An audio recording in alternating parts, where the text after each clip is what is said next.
So tell me, who in your life is trans? Both of my brothers. Both? Yeah, so, I so I have 2 siblings. I have an older and a younger brother. They both came out of as, trans, but this was after I had long since kinda desisted because in young teenagehood, I don't know about identified, but, like, I saw myself as, like, female to male, and I wanted to be that, but I, like, desisted later, and then after that, both of them transitioned. So that's, like, a weird situation. Okay, so you also kind of experimented with identifying as trans. How did that happen? I think it probably started I mean, it always starts at puberty when it comes to like the rapid onset or whatever. But yeah, so I probably started I mean, I started like experimenting with like those ideas when I was 11, and then they kind of tapered off when I was 15, I would say, due to a variety of reasons. If you don't mind my asking, how old are you now? I'm 21. Wow, so that was you've had a decent amount of time living as a trans identified person and a decent amount of time afterwards. Yeah. Yeah, I would say like I mean, typically when you think of like desisting, you think like, oh, this person's super healthy now. But I feel like my experience cuz I didn't actually peak until way later. So like I desisted and kind of just retreated into into a little bubble, I guess. And it wasn't very healthy. So what made you peak and eventually come to the gender critical side? Well, when I did identify as trans, I was kind of in the true scum side of things. Like, are you familiar with that? Define it for the people in the audience who have not heard that term. Well, I know where it came from. I don't know if it was like an insult, but either way, the true scum is people who are like, you have to have gender dysphoria to be trans. There's no such thing as non-binary. Cloud gender people are ridiculous. And you might think like when you think of like a rational like transsexual person, like that might be what you're thinking of, but it really wasn't like that at all. It was kind of just a bit elitist and kind of mean-spirited. And I think when I desisted, I also like pulled away from that because I was like, oh gosh, like this was tugging me in weird directions politically. And so when I desisted, I kind of just stopped having opinions entirely. And then later, oh yeah, because the question of how I peaked. So I think it just like me just living as somebody with no opinions, like live femme, everybody does what they want. My siblings transitioning, or one of my siblings transitioning, uh and it was kind of like, you have these ideas when you're like, of course a trans woman is, most charitably like a different type of woman, like you're not going to have the same experiences, and then you take all those things as like, you know like that's self-evident, but then you just start to see people being like, "That's not okay to say." Um, and so it was like, just like this weird feeling of like, what people are saying is wrong. But I think my peaking kind of started with one going into like D-trans Reddit just for like advice and stuff, and two, like looking at the anti-kink subreddit because, I mean, it can be pretty extremist, but it kind of pulled me in the direction of, you can question what other people do. You can analyze the ripple effects it has on other people. I don't know. Interesting. So, did you ever use hormones? Were you just socially transitioned, or were you medically transitioning as well? It was a weird situation because socially I was pretty stealth. I never transitioned actually, so that's why I say I'm like desisted rather than detransitioned. But I did visit a gender clinic at one point. And I think uh I think my gender dysphoria came from like kind of an OCD place, and I didn't really have a lot of stake in like the identity side of things. Like I saw myself as FTM, not a trans man, not a trans boy, just you know, give me the referral to cut my tits off and make my clit bigger, and then get and then get out of here. Stop talking to me about trans joy. So you didn't really feel like part of the community. It sounds like you weren't as deeply involved with it as some people are, where they make it into their whole identity, the whole everything. Yeah. Well, I mean, kind of in another way, you can still make it your identity, but your identity is like the opposite of that thing, where it's like, I'm true dysphoric. I have like, you know, I've got the phantom penis, like whatever, um, and that sort of stuff. So yeah, and it just so it kind of felt like it was part of my identity, but in a different way. And I found that, like, going to the gender clinic and visiting a gender therapist, it it wasn't, I mean, since it came from like a place of dysphoria and like OCD that got diagnosed way later, it was just like I wasn't buying the identity stuff, like it was, I don't know, people like would impose male pronouns on me, which on one hand I liked, but on the other hand, my mom was right there and she's like looking so anxious and um I'm just like so uncomfortable being pulled in two different directions. They're imposing these things on me. They're not asking what I want. They're just saying, come back later and we'll give you testosterone. Like, So it sounds like your mom was supportive. How did so you came out first and then desisted, and then your brothers both identify as trans now. How did your parents take that? I wouldn't call my mom supportive. I would call her fear mongered because, the classic, like, a live son or dead daughter, that's what everybody's telling her. That's what all the parenting websites say. And so it was like she didn't believe it. She always said, like, I still see you as my little girl, but it was like, uh, you know, my kid's gonna kill herself if I don't take her somewhere. So like there was always this like reluctance, but it pushed her in that direction. And when you're at like a clinic or whatever, they're kind of like pushing back against your parents, being like, you're dumb parents. They don't know what they're talking about. And I don't know. I think like my mom's reluctance kind of was a good thing for me because it gave it showed me the weight of what I was doing. And I don't know. Like my mom, I think, was probably the biggest part of why I eventually desisted because I didn't really have a lot of friends in school, and I just realized that like the only person who really mattered to me at that point was my mom, and I was alienating her by doing this, and I just realized it wasn't worth it. That's really interesting to me because I know that a lot of trans identified people end up going no contact or otherwise having a difficult relationship with their parents. When I was in college, there was a girl who was dating a guy I shared a class with. She later identified as trans. And she completely cut off her mom. She actually ended up stealing a lot of money from her mom and committing like fraud. But I've noticed that trend of like everyone who was in that friend group in college, now they do not talk to their parents at all, especially the women who transitioned. And I guess I'm curious to know, do you think that your transition or exploration of trans identity kind of paved the path for your brothers to do the same? Did they threaten, like, did they have that similar fear of, dead son or, yeah, dead son or trans daughter type thing? Or do you think that they came across the identity in a different path? They both started pursuing that path when they were either adults or close to being adults. So it was like, um like my older brother, he transitioned like at the age of 21. My mom did like play a part in like their concerns and their worries and whatever, like my lame ass mom, whatever. But I don't know if my own like exploration of that influenced them because I think my experience with that was like just kind of on the grapevine because I was extremely private about it. I cross-dressed in the world.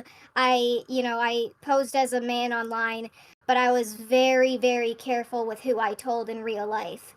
And I was just like the weird kid who, like, I don't know. So And I think my brothers probably knew, but it was like, don't tell her that I told you this or whatever.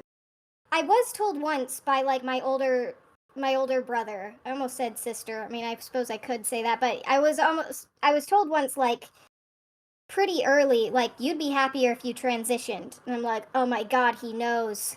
But it was like way later and way when I had passed that and was like, that's not what I'm going to do. But yeah, so they were both pretty old when they made that decision. So, when your younger brother came out, how did that go? It was it was kind of like, oh god damn it, like not again. Like my mom was pretty upset. It was, I don't know. So he was pretty like GNC when it comes to fashion and stuff. I mean, he had very masculine interests like computers and shit. I mean, I mean, I don't want to call that masculine, but you know, like very like, Stereotypical. yeah, very stereotypical, but he had like a GNC sense of fashion, I guess. And I just thought it was so cool because it was like, I, hell no, at this age I'm not wearing girl stuff, so I can put them all on my brother. But then it feels a little weird because, and you know, he was like happy to do it, and then he like cites that as like the reason why knows he's trans, and I'm like, I don't know. Is your brother bisexual or gay or straight? Um, well, he's had two girlfriends, but they were both non-binary, so I assume he is something that we normal people cannot comprehend. But he might. I assume he needs birth control. I don't know. Do you think that his transition was based on pressure to conform because being gender non-conforming today is being viewed as a sign of like being an egg? Like, if you are a feminine man, you're gonna be trans, so you might as well do it. Or do you think it was more influenced by pornography or something else? Have no idea, and it's like something because you know, neither of my brothers are really like the anime type of trans women. They're more like the capital Q queer anarchist, but not doing any anarchy. I don't know, like they're that type of trans. And so but I feel like it probably was just like, if you're a certain type of person, all of your friends are going to be the queer neurotypical types. And I think it was just that. Maybe it was like friends because he wasn't really GNC, I mean, all the time. It was like he was open to dressing in a girly way, but it wasn't like he was constantly GNC. So he was you know, it just kind of came out of nowhere, but he now that he's like a trans woman, he doesn't dress any differently. He just like a boy, but he's got the blue hair, and that's really it. Is he doing hormones, surgeries, just changing clothes and using pronouns? What does he consider his transition? Is it just like identify as trans now, or has he actually changed something? Plans to get on hormones because he's an adult now, and he can do that, but I don't know if he has yet. But it's mostly pronouns and name, which you know is weird because he had a very pretty gender neutral name before, but he changed it anyway. And he lives in a house with like two other they thems, uh, and I don't know. It's definitely strange because he looks like a boy, he dresses like a boy, he acts like one, and you know, I don't want to like put people into boxes, but it's like he's not really. There's not really any like unleashing of anything. It felt like when he came out. Yeah, it seems to me like that's a case of social contagion or like the infection of a friend group. Because I have noticed people either have one person in the friend group start to explore their gender identity and then everyone starts to, or they end up just being a group of people who happen to have gender identities and they all happen to have like the queer culture or something. Like, you notice they always kind of come in clumps.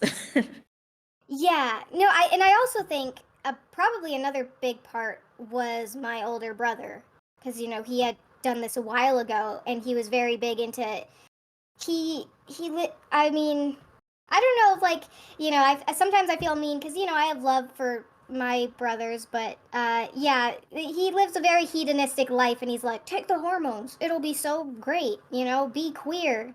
And queer is a political movement. It has nothing to do with being gay. How did your older brother come out? How did that one go? That one was a lot different. So I think he is either gay or closer to being gay, like disregarding the problematicness of the Kinsey scale. If you assume that that's real, he's definitely on the gayer side of that because I think he's dated some women, but he prefers dick, it seems like. I believe he's in a T for T relationship. I don't know. But I haven't met the person for real. But either way, he's always had wanted all eyes on him, and this was a thing that like permeated his whole life. And I think transitioning was a good way for him to get that because he's like polyamorous too, and kind of a big shot when it comes to like socializing. He likes to be the, I don't know, the person with the most attention in the room. I see. So, how did both of your brothers, I'm guessing, are they both still identifying as trans? Yes. How did that impact your family?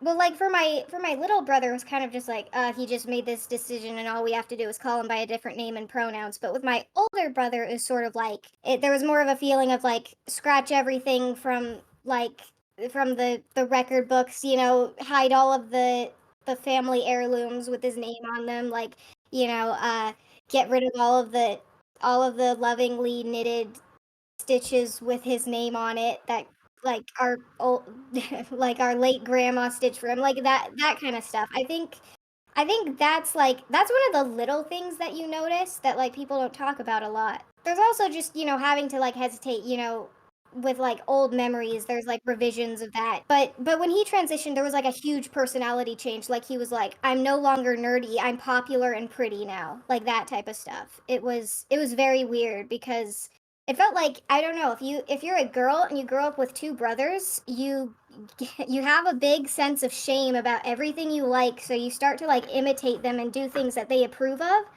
And so that like took me to be more of a nerdy type. But then all of a sudden it's like I'm not nerdy anymore. I think nerds are gross and I'm popular now. And it's like, but then what am I? You made me this way. What did you do to me? So it sounds like he just reinvented his entire self. And I've noticed this kind of trend where a lot of trans identified people, from male and female, like all kinds of different personalities, it's a way of reinventing who you are at the core, and then you have to kind of erase the past version of you.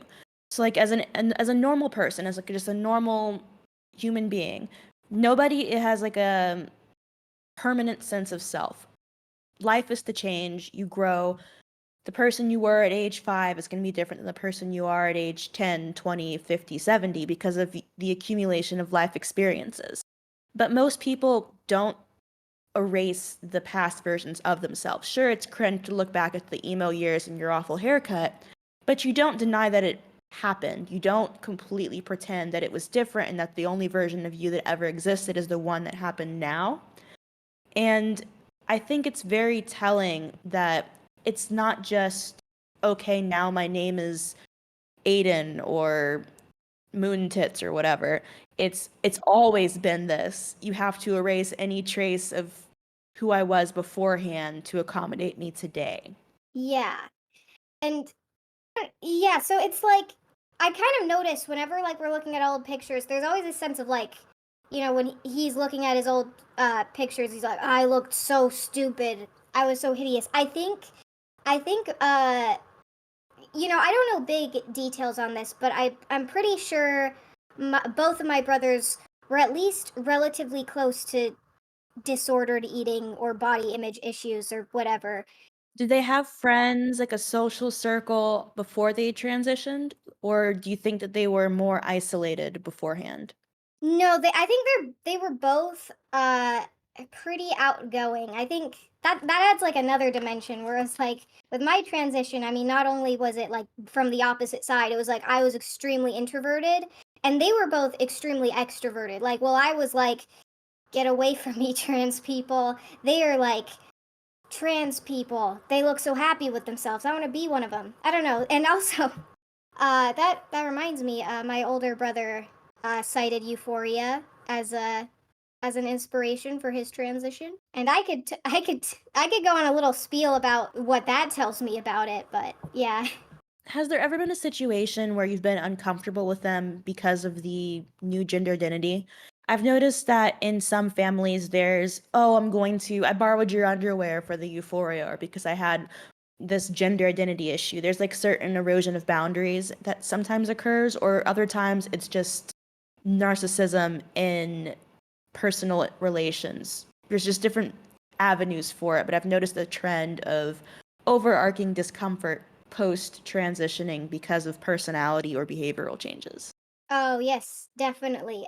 So with my little brother, before the transition, I guess my patience with him was wearing extremely thin because it's really easy for him to be an asshole to my mom basically. Like, clean my shit, like, just, giving like very sarcastic remarks and then saying it was just a joke and that type of stuff. And I would always like, there were even like times where I would actually get like mad at him and my mom would have to mediate and it was just so weird.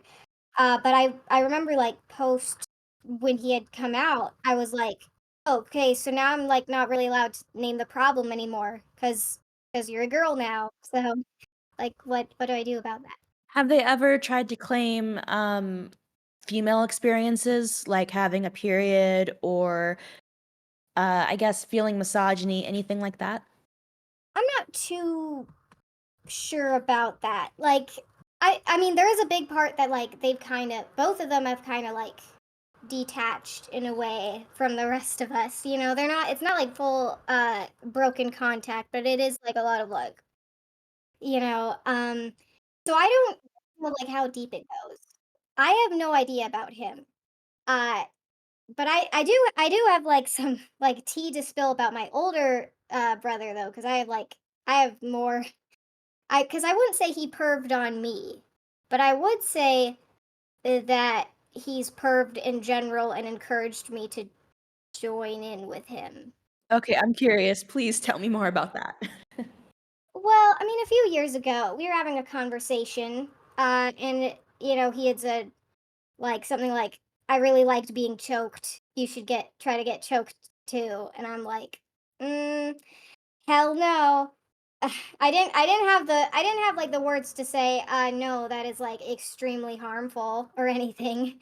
But I was just like, fuck no. Like and then a bit later, uh there was there was conversations.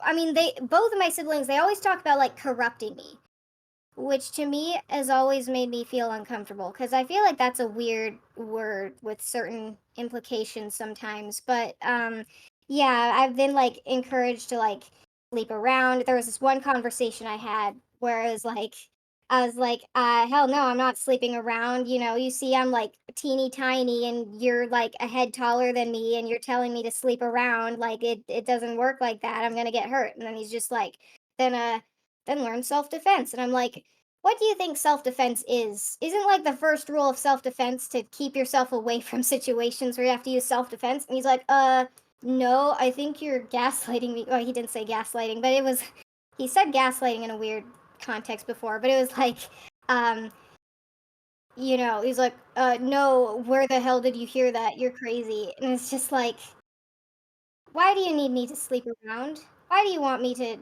transition? Why do you like I mean, I don't want to dig too deep into it because I don't know the reasons, but sometimes I feel like I mean, I don't know if I've embraced like a womanhood identity, but I've embraced a I me, who the fuck cares kind of identity. And I sometimes I wonder if he's like kind of trying to push me into a more women role to make himself comfortable uh with the path that I've chosen because, I'm a woman like by default in my whole life. I don't know. So sometimes I wonder if he's like trying to push me into a role to make him more comfortable.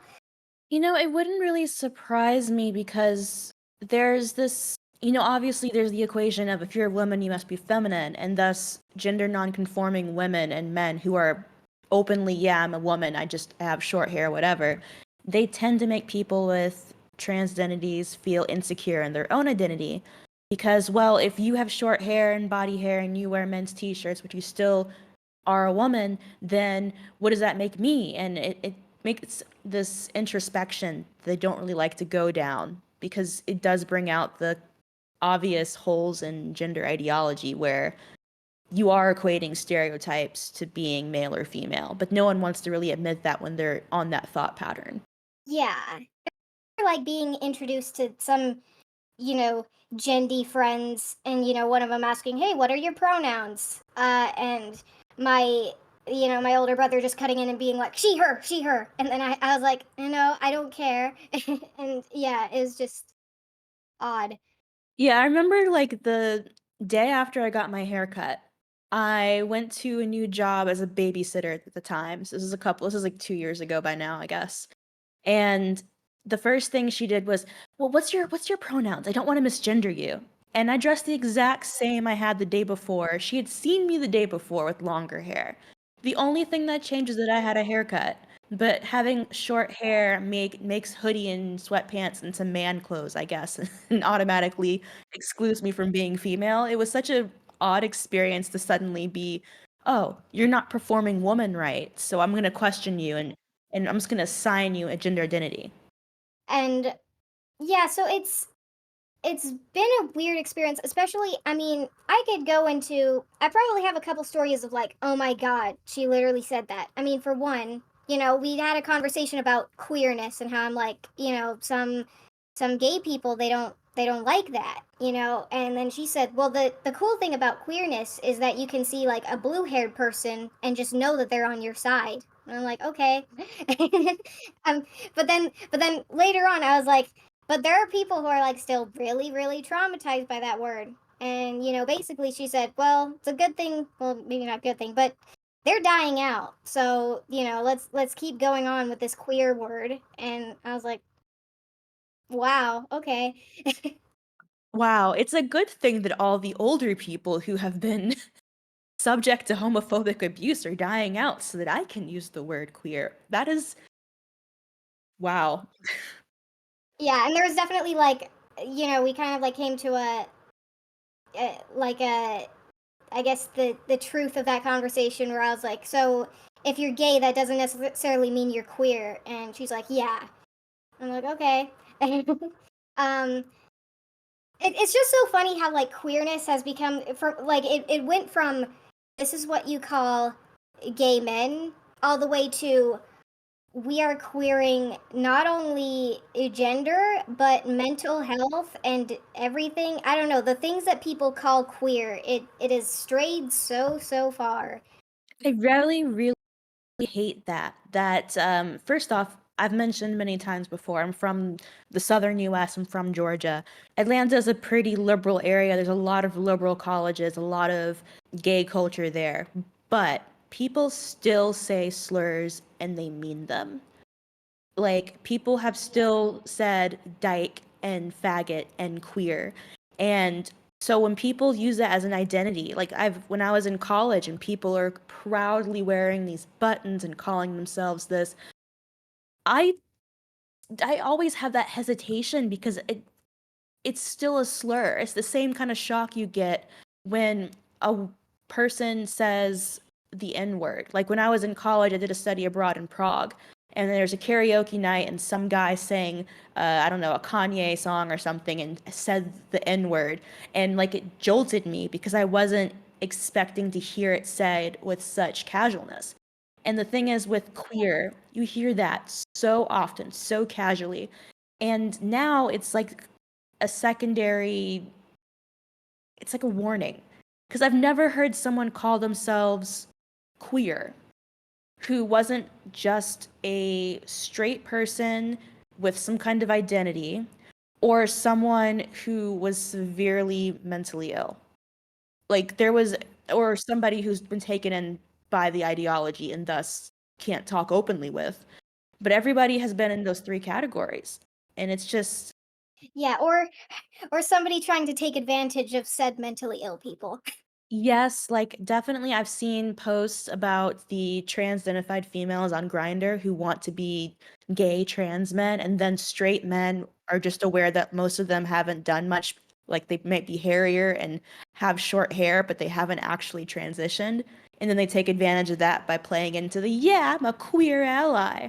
And it's just guys taking advantage to have easy sex. Yeah, definitely. There was also this other conversation that I had. We were talking, and I was talking about what value does femininity have when it comes to revolutions? Because, she has these like big ideas of, great revolutions and communist leaders, and I don't know, like, she's gonna turn everybody into communists or whatever. I mean, kind of those sorts of delusions. And I said, what value does like femininity have in that? And she's like, oh, like the feminine wiles, you can be a femme fatale. Like, I think she might be in, well, or he, I don't know. Sometimes I use this like interchangeably, but I think he might be like an escort or something. But because I was talking to him about that, and I was like, how does that like empowering? How does that create the revolution? He's like, you can take advantage of them. You can steal all their money. You can shiv them in the back. And I'm like, do you do that? And he's like, well, no. But later in the conversation, I was like, well, like the suffragettes, they didn't use their feminine wiles to get the right to vote. I mean, and specifically with the UK ones, like they learned like kung fu. They beat the shit out of people. They did arson. It was crazy. And and then he said the suffragettes should have fought for universal basic income instead. It's really interesting. I feel like I use that phrase quite often. Anyway, I find it to be telling that there's such an overlap with like this pro-Marxist, pro-communist view, and there's nothing wrong with having different ideology on economics or whatever. But I've noticed that leftist men in general tend to stop having class analysis or brain cells when it hits sex, like both the act of intercourse and like biological sex. Like they never really want to explore, okay, so if, a man having to work to feed himself is coerced labor because, the power imbalance, blah, blah, blah, then, but no. Sex work, prostitution, that's not the same thing. People can enjoy that. We're not going to think any deeper on it. Yeah, or they're like, sex work is just the same as a normal job. And then it's like, but you hate your job. And then it's like, yeah. Anyway, but it's not in. But I mean, I think where that falls apart, where they're just like, prostitution is just a normal job. It's like at literally any other job. If you are made to suck someone's dick, someone's going to get in real big trouble. Well, the difference that I see, the easiest way is like comparing it to flipping burgers, right? You work at McDonald's, the product is the hamburger. When you work in prostitution, you're the meat. That's the difference. It's not like you're selling a product or a service. You are literally selling yourself. It's not the same thing as selling labor. And if you were to actually, let's say we were to make prostitution into a quote unquote job and hold it up to the standards of every other OSHA approved job, well then it would literally you would have people of all ages and all types and men and women doing the job. There would be protective gear, you'd basically be in a hazmat suit. It would be completely different if we actually structured it like a so-called job. Yeah. It's funny that you say that because I actually, in that same conversation, I was talking about OSHA approved sex work. And I was like, OSHA approved sex work would literally just be Walter White giving you a hand job, and that's it. And that's like, that's not what. That's not what people that's not what people seek when they're looking for prostitution. So if they made this job, prostitution in the bad way would still exist because I don't know. Yeah, a lot. I mean, if you went to the government approved hazmat suit wearing, you can't discriminate based on who's giving you the service. Most people, not people, men would not be going to the state approved brothels where they could get, 55-year-old Bertha or 37-year-old John. They would still be going to young women and children. Now, you mentioned that you spent quite some time in online spaces. You mentioned the D-Trans forums and the True Scum stuff. I hate the internet. So please tell me about what you saw in those spaces, because I don't want to go there myself. Well, for one, I mean, I touched on this before, but like the true scum stuff, it was not enlightened normal transsexuals. It was mostly just like kind of it was kind of mean spirited and kind of, I wouldn't say it's the same shit, but it's like it's a different type of unhealthy shit where you're just like, I'm the real trans and look at you. Like, I don't know, like it's funny to make fun of like cloud gender people or whatever, but if that's all you're doing, then that's pretty unhealthy. And also if you just like predicate your whole like personality and everything you do on like uh I have this debilitating mental illness and you don't. I don't know. It sometimes it felt like, I have it worse than you. I don't know. Um and then it So like oppression Olympics basically, or like proof of sort of victimhood. well, actually, I mean, well, kind of, but not really oppression Olympics. It was more like, when more like, I guess, centrist or right wing people, they'll be like, you don't know real pain, I like I was in a war. Like it's like that type of stuff where it's like it comes not from like a leftist place of I'm such a victim. It comes from a kind of a more right wing place. I mean, not right wing, but like more that kind of attitude where it's like, you don't know real pain. Ha ha, you snowflake kind of stuff. Like being prideful that they endured more or that like they have felt more suffering than you, and that kind of validates their perspective. Yeah, kind of. And yeah, so so when you think of like the true scum, like, oh, these are the true trans people, maybe they're normal. I would say that they're not. Like if you're looking for like the when you rarely like find like someone who calls themselves a transsexual and they're like, I'm an adult human male, but I take hormones and I live looking like a woman, and that's not what you find in the true scum places. And so that's probably why I didn't like peek to all this shit like a lot earlier, because it's pretty narrow. It still comes from a place of you can't cure gender dysphoria, it is a horrible disease. I don't know. And then the D-trans stuff, I thought that was like really illuminating because this was like a while after I like desisted. I kind of hid it in the vault. Like I just stopped thinking about. I mean, it kind of became an OCD thing too, like where like my dysphoria, it probably came from an OCD place, and then like my desisting, it kind of came from an OCD place too, where I would like avoid triggers of like dysphoria. I would just kind of obsessively avoid that and kind of retreat. But when I found the D-trans stuff, I was like, oh, like, um, it's been a long time since I felt this way, but it's very relatable to have people talk about this and also just to like re-examine that experience way after it happened.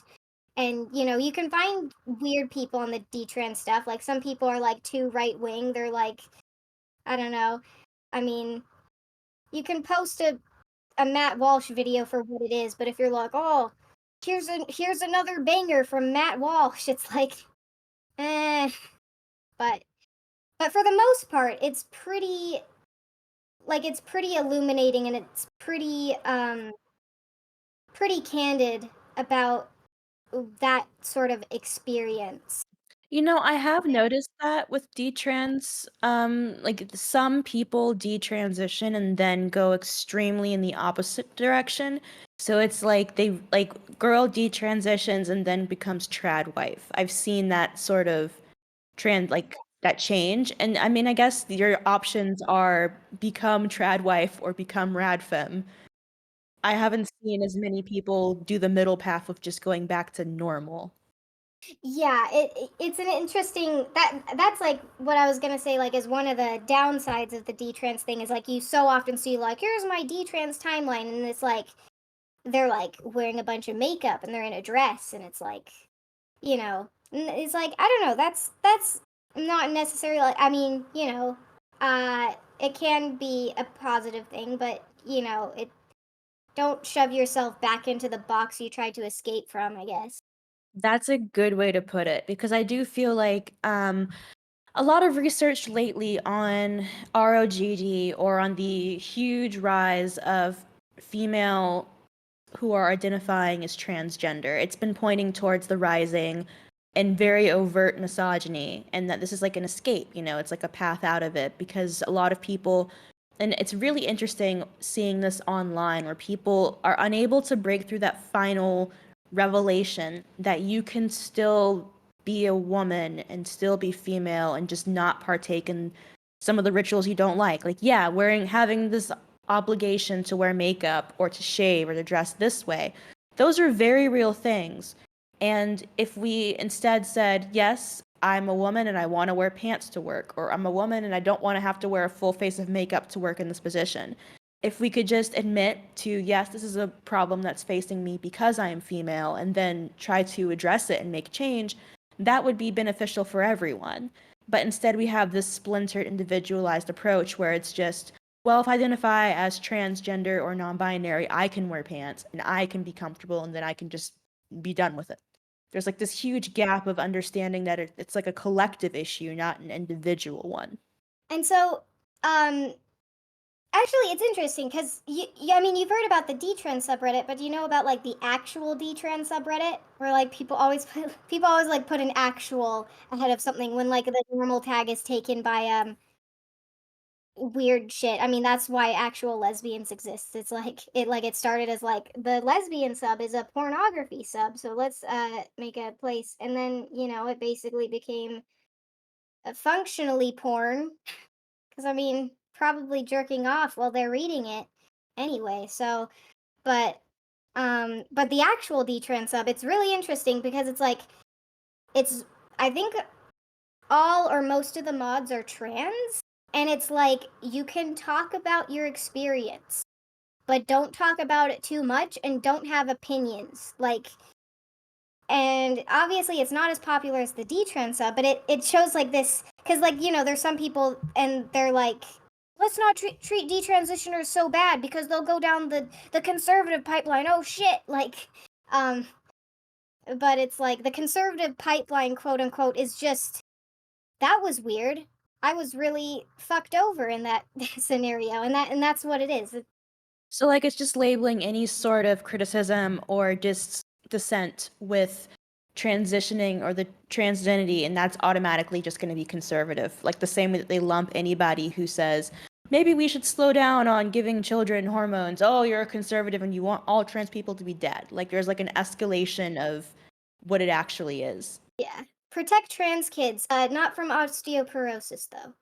Like, so it creates like this interesting dynamic because like they've created a place, quote unquote, for like D-trans people to be without being shunned by the trans community. But like it's kind of like they're being shunned anyway because they're watched over by these trans moderators.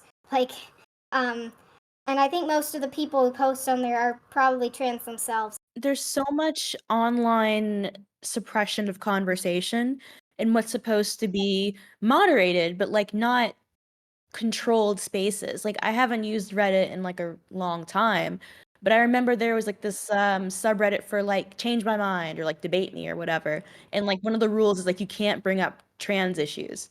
Or like in the lesbian subreddits, there's I don't know, lesbian fashion and lesbian muscles or whatever.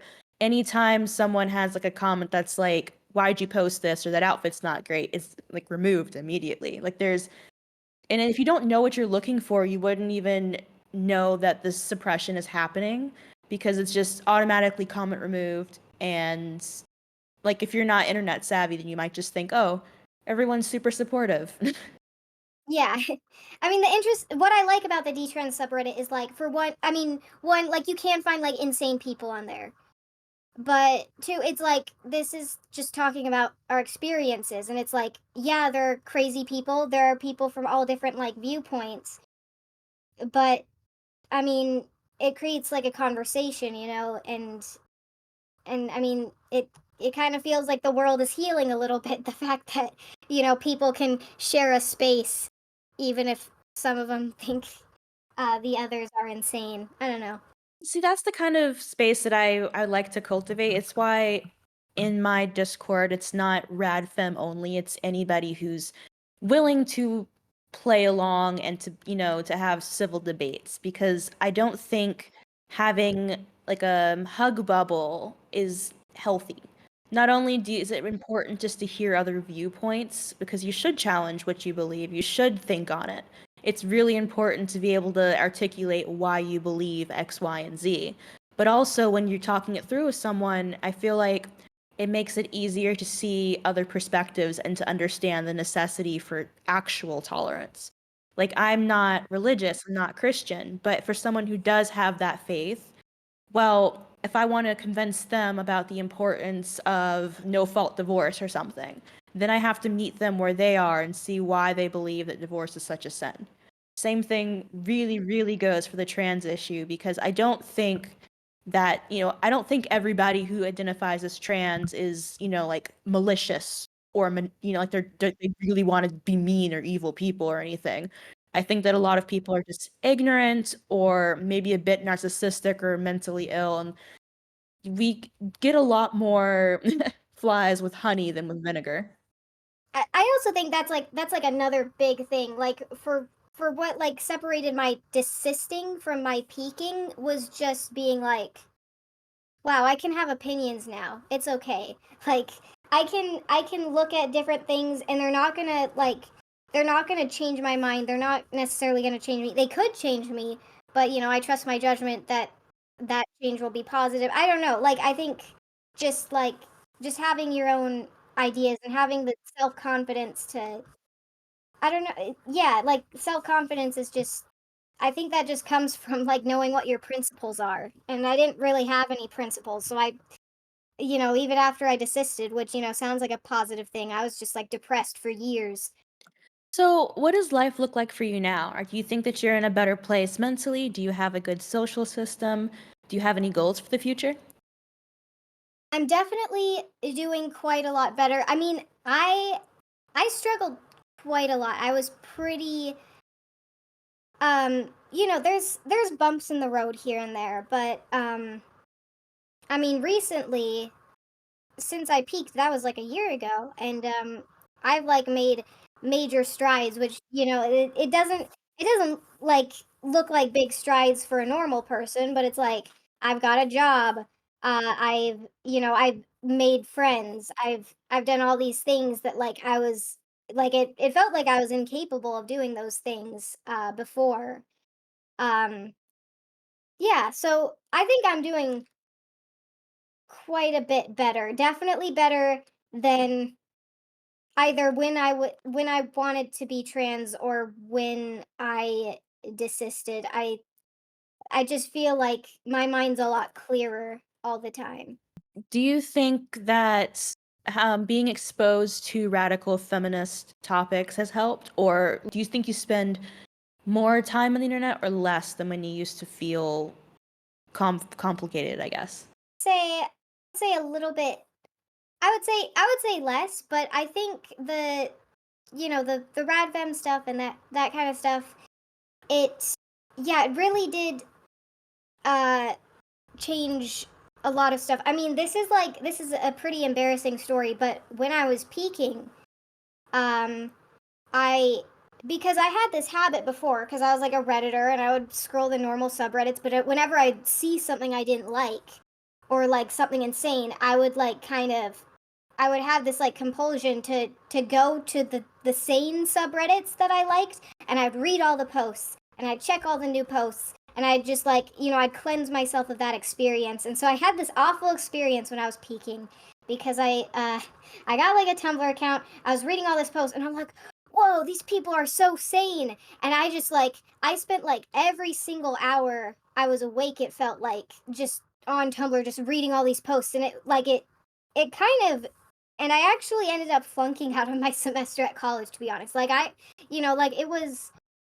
it it definitely created some bad things for me because I have OCD, which I've said before, but yeah, so it was a weird situation, but I feel like that was kind of like a painful metamorphosis, and I feel like the end was when I started making positive changes after I'd already flunked out of that semester at college. It was it was a bad time, but whatever.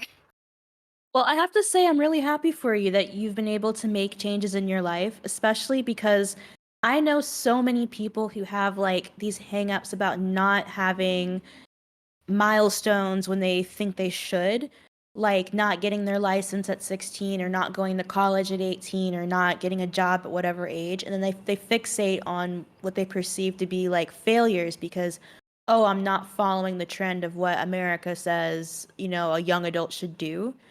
But everyone goes at their own path. And I think the point of life, the point is just to improve personally and that you were able to get a job and you're able to say like look back at your past self and see that you've gone somewhere.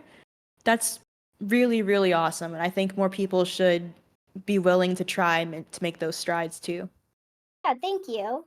I'm curious, do you think either of your brothers are going to desist or detransition when this all blows over or when they get to a certain age? Like, I've noticed that some younger teens or younger kids are like, ew, gender is yucky now because my teacher who's 35 has one. Or sometimes people kind of get to that point where it's like, I have to have a real job and thus I will put away the blue hair and the pronouns. Do you think that's going to happen for your brothers? Do you think this is a permanent or, semi-permanent?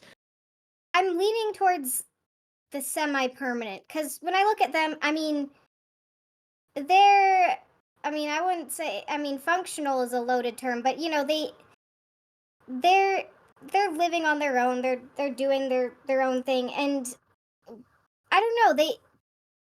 It's yeah, that's like something I've thought about because like whenever like when your siblings like first come out as trans, the thing is always like I wonder if it'll ever stop. I wonder if I'll ever be able to like call them by their other name again.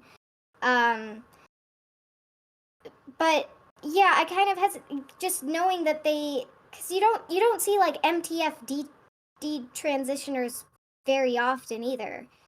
And also like they transitioned as adults, and it's yeah. So it's that's a difficult question, but I do hope that they're able to you know uh at least make peace with the parts of themselves they've abandoned or neglected. I don't know.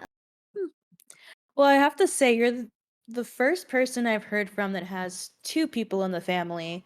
Though I have heard that it's like several people have, trans families where the parents or multiple siblings identify as such, but I've just never heard from someone with that kind of experience. And it's definitely interesting because okay, so I have a little brother. He's 16 and when I moved out the first couple months, first year, I did try to spend time with them and make keep that connection, but when you have like different lives, you hit adulthood, you're on different paths. You end up floating away anyway, but having those ideological differences definitely makes it harder. Like he's skewing and he's a annoying 16-year-old boy. That's his personality. I will attempt to reconnect when he stops being annoying and unbearable. Because eventually, fingers crossed, I hope he will grow out of the saying racist or shocking things as funny stage. And that's something you can kind of count on. Like, teenagers are like inherently frustrating. But you do expect after a certain point, like, okay, we're both adults now, we both have jobs, responsibilities. Maybe you're not going to be as close as you was when you were like in the same house, but you can expect a return to intimacy. And I'm curious to see how that will work out for your family with the identity issues, especially with a reluctance to remember the past as it was, a rejection of the past as it was. Um. So yeah. So I do wish the best for them. Like sometimes I'm like you are kind of harming other people, but I think part of self improvement is treating other people better, and I hope that they treat themselves better because I know like though I've like ribbed on them a lot, I don't. I mean, when you talk about like FTMs, you tend to more talk about their pain, and when you talk about MTFs, you tend to talk more about like the way that like they're affecting other people. Because I mean, that's just how it is. But I mean, I do think this decision does or can come from a place of pain, And so I hope that they're able to heal from that. And even if they do stay trans forever, I hope that it's the right thing for them, I guess.